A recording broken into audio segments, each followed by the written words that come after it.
So this is how I made my w203 coupe into the w205 front end. This was the first iteration with the fiberglass bonnet. In a previous video you can see that it's quite wavy. I did later make it a lot smoother, but it never seemed to fit right.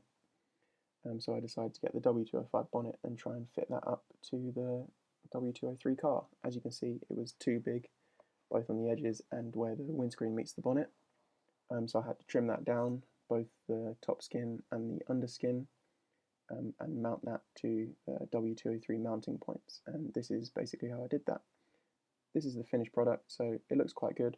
There's a lip between the wing and the bonnet, all the way down the sides, and also where the bumper, the wing, and the bonnet all meet around the headlight. There's some gaps between there, which hopefully I can improve with some body filler and panel beating to make that look a little bit better. So basically how I did this was I bent over the inner skin of the bonnet to meet up with the mounting points on the hinge of the W203, and you can see that here. I had to do some cutting and mounting plates for strengthening, because this obviously isn't how you're meant to mount the W205 bonnet.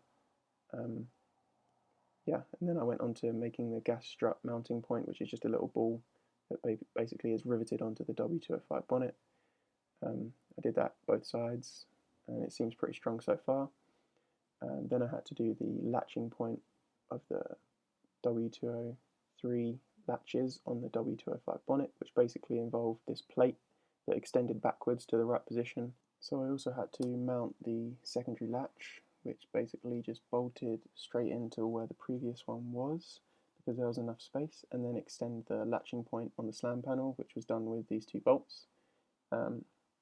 This is just a quick look into the wiring of the headlights on each side. So it's basically the sockets filled with hot glue and the wires are soldered on the inside, just to stop any corrosion or water getting in there or anything. And then, yeah, that's pretty much how I've done it.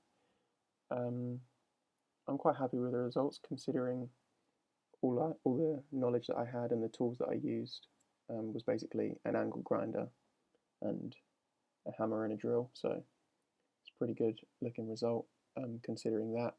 And also I have no previous experience in bodywork, so I'm pretty impressed with how it turned out. It's definitely not perfect, but yeah, it's drivable and it's passed its MOT,